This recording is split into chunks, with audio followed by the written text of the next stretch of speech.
नमस्ते गुरुजी। माफ़ी चाहता हूँ, बहुत दिनों बाद फ़ोन कर रहा हूँ। इसमें बता रहा हूँ आपको ये पेशेंट के बारे में। पेशेंट का नाम मनीषा, उम्र 25 साल, वज़न 45 केजी। इसको 10 तारीख से 10/10 को बुखार आया था।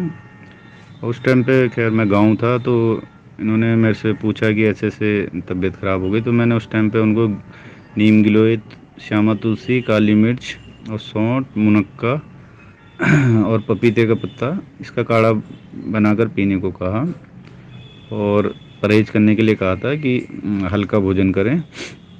साथ में नारियल पानी, मूंग दाल खिचड़ी, दलिया, अनार ये ज़्यादा खाएं।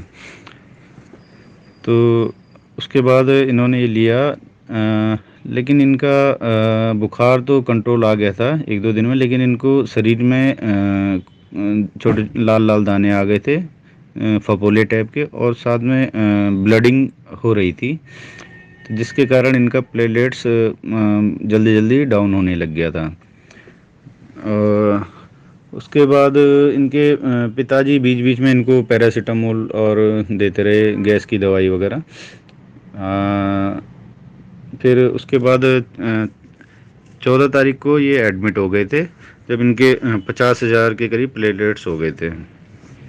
ब्लीडिंग ज़्यादा हो रही थी, तो फिर एडमिट होने के बाद इनको मेट्रो हॉस्पिटल नोएडा में एडमिट कर दिया था, जहां इनको ग्लूकोज की एक दिन में ही 5-6 बोतलें चढ़ी, और ऐसी 2-3 दिन तक चढ़ती रही।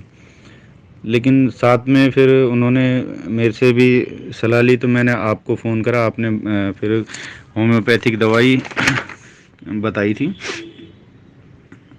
जिनमें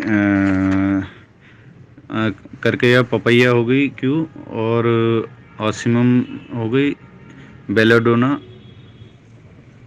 ये 3 दवाइयाँ इसको दी।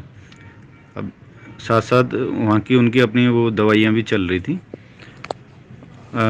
लेकिन फिर बाद में इसके ज़्यादा ब्लीडिंग के कारण 13,000 तक प्लेटलेट्स आ गई थी। अब जब ये दवाइयाँ साथ में चलती रही, तो उसके दूसरे दिन ही फिर प्लेटलेट्स इंक्रीज होने लग गई, जिसमें फिर उनके प्लेटलेट्स आ गई थी दोबारा 33,000।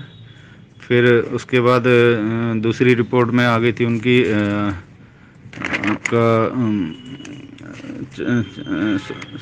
40,000 के करीब, ऐसी लगभग। और फिर तीसरी रिपोर्ट में तो 1 लाख के करीब हो गई थी। 19 तारीख तक उनकी 1.5 लाख हो गई थी पूरी। हाँ, इनके साथ में थोड़ा एजीओटी इनका बढ़ा हुआ था, 120, और दूसरा साथ में इनका विटामिन B12 भी कम हो गया था, है ना। लेकिन फिर बाद में जो होम्योपैथिक दवाई चलाई थी, उससे इनका लगभग कवर हो गया था सारा। 19 तारीख तक प्लेटलेट्स भी आ गई थी और कमजोरी वगैरह सब दूर हो गई थी। धन्यवाद।